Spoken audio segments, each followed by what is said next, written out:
Okay, this year is sponsored for Refuah Shlema of a lot of Chaylim, and specifically Zechariah Shimon HaKoyin Ben Cyril needs a big Refuah Shlema.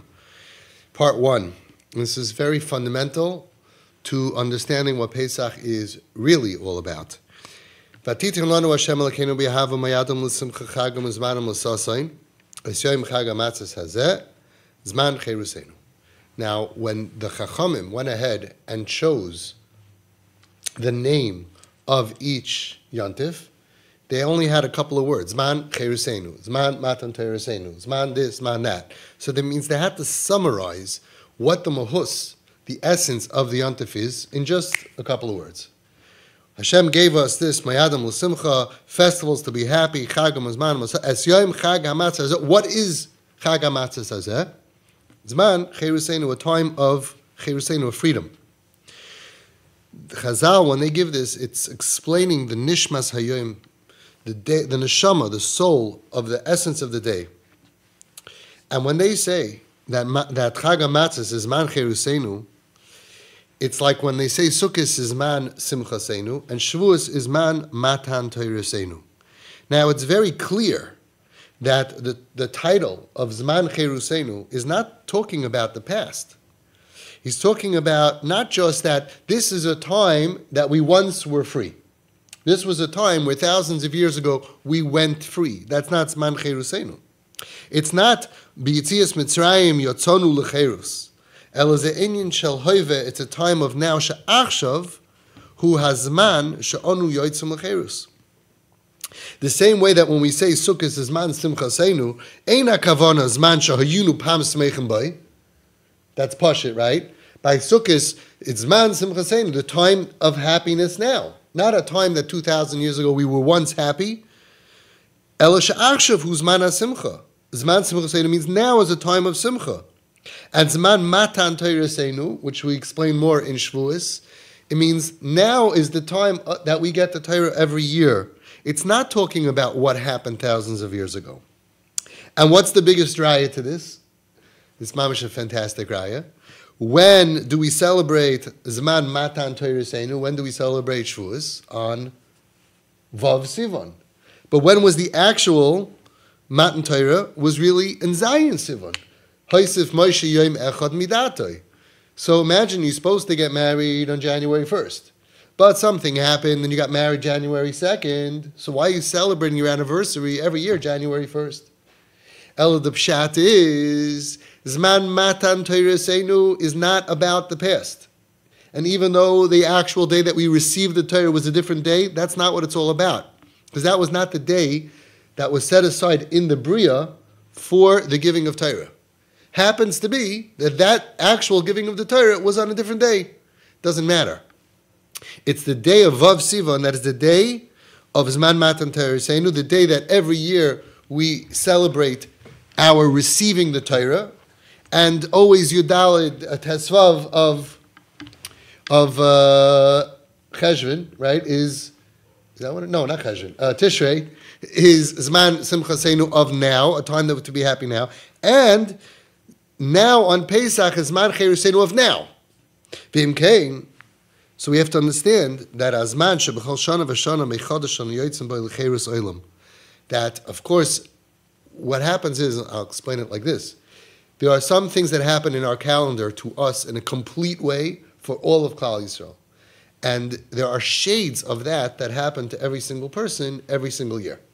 When we see that the whole Klal Yisrael went out from complete enslavement to complete salvation on these days, that means that these are the days of the year that there is a shade of time for every individual person to go from being enslaved in his own personal enslavement to being freed. And that's what gets uncovered of what these days really are.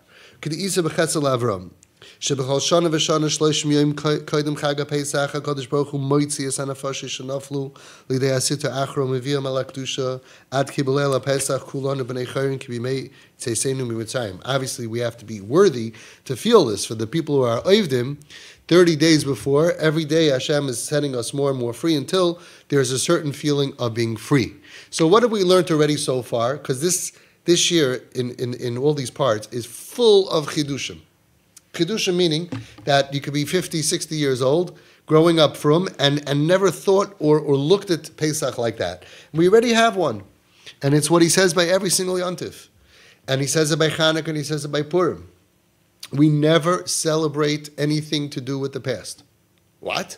Every festival is about the past. We don't celebrate things that happened only a long time ago if they're not happening and effective in our lives. In fact, there are many Nisan that happened that are famous, where we were saved. One army we were fighting, and rocks came from Shemayim, right? And they killed thousands of soldiers. We don't celebrate it every year. Why? Because the Chachamim put their ear to the ground, so to speak, and they realized that it's not something that's part of the Bria. It was like a freak accident. It happened, but it's not a day for salvation. Chanukah and Purim, after this revelation happened, that we were saved in such an extreme way, the Chachamim realized that it had to be on those days. Those are days of salvation. That's why we always say, Bayam Mehem Bazman Hazeh, and that's why they waited L'Shana Acheres Kavum. Because the next year they waited to see, so to speak, to feel, was this an accident that it happened to be that day was a day of Purim that we were saved? And they realized, no, it's a day of salvation. Where else do we see this? We see that Tisha B'Av is a day of destruction. It's not a coincidence that both Churban Bayis Rishon and Bayis Sheni happened on the same day of Tisha B'Av. It had to be, because the date that is set aside in the calendar for the greatest calamity, for Klal Yisrael, is Tisha B'Av. And that's the way it is. It's like we have a spiral, and it repeats all the days. And there are certain days that are mesugel, that are set up, pre-set up for certain hatzlacha, for good, for bad. It has to do with shemis, with Kabbalah, with the shemis of each month. A lot of stuff that's not our business. But what is our business is Chiddush number one. We are not celebrating a story that happened thousands of years ago if it has no effect on us. He explains over there what it says in the Zohar HaKadosh. The Mitzrayim, the Egyptians, they made ksharim ka'elish lo yuchlu yaiser latzeis misham. They bound us. They enslaved us. They tied us up that we could not get out of there. It wasn't just physical that we were enslaved. We were emotionally addicted. We were emotionally enslaved, tied up. We weren't free inside. A person can be physically tied up, but he's still a free thinker to make his own decisions. His nefesh is still free. A person can even be in jail. We all have a hero in our dar, Rubashkin, and he was free. He was more free than many of us who are free physically. He was in jail, but he was free.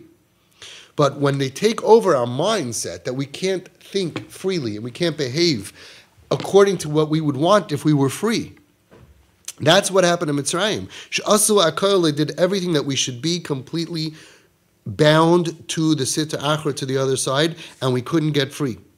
And that was the miracle, that Hashem went ahead and he was hitir haksharim me'elyonim v'tachtonim v'isanu hoitzil cheres olam. Hashem snipped those cords that were binding us, and we're going to learn how it affected us then and how it affected us now, and such mind-blowing, practical, and chidushim. Mamish, amazing stuff. But that's what happened. The Zohar HaKadosh says we were bound and gagged. Physically, emotionally, we were not ourselves. That's why Chazal say, B'rosh kol mayados nisesa Pesach. Pesach is the first holiday. Why? Because as long as you're not free, and you're a bechina of an eved, as long as you're not free to behave as you want to behave, and you are enslaved, then you can't have Kabbalah Satira.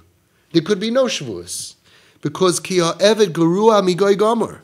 A slave is worse than a guy.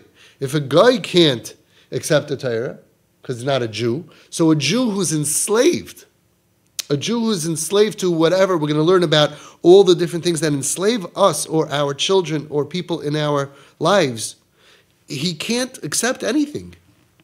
Just like an 8-year-old can't accept responsibility of an adult, we have a lot of adults that are emotionally like children, and they can't accept responsibility to behave like an adult. The guy can decide, he has freedom. He has freedom of choice. He can decide to be a Megayer and be Makabel Mitzvahs. But v'zeshehu eved umeshubed lacherim eini yachol. But the one who is enslaved, that he can't make his own decisions, he can't even become a ger. A person who's a guy who has freedom of his, he's way ahead of a Jew, a Yid who's enslaved. A Yid who's enslaved is stuck. And therefore, this is the first Yontif. The first Yontif before Shavuos, before Sukkot, before everything, is Man Cheruseinu, the time to become free, to go out of the things that bind us. And then afterwards, now that you're free, you can have the second Yontif of Zman Matan Teresenu, to raise yourself to be Makabal the Torah, and then you can have Zman Simchasenu, to be happy with our lot, and all of those things that we're going to learn about. So this is the first thing that we're introducing.